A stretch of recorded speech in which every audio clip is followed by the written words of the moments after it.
Po ta dinin njerëzit, çfarë mirësie ka në xhami, do vraponin me afru shtëpiat ngjit me murin e xhamisë.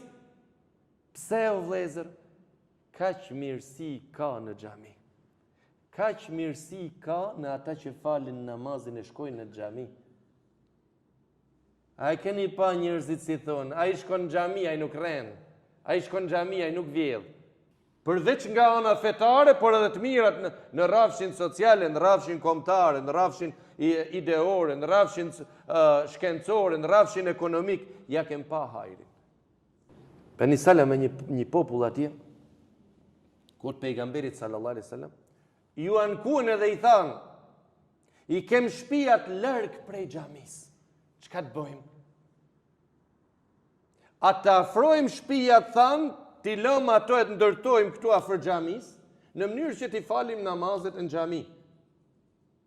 Tha pejgamberi sallallahu alaihi wasallam, jo tha, se hapat tuaj duke ardhur në xhami do dëshmojnë për ju.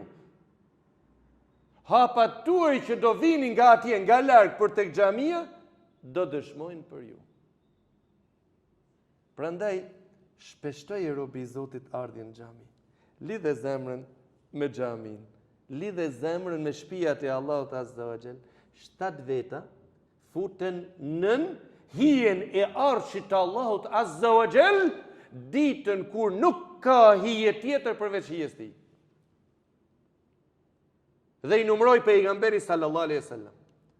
Nga ata 7 tha është edhe ai që ka zemrën e lidhën për shtëpiat e Allahut në dynja.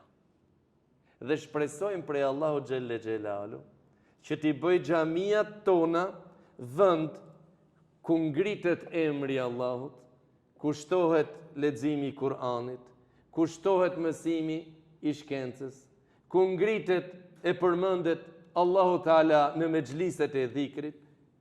E lutim Allahun xhelle xhelalu që ta bëj xhamin në shoqërinë tonë, shoqërinë shqiptare ku jemi, ta bëj xhamin zemreku i mbarvajtjeve të punëve të kësaj shoqërie të këtij vendi.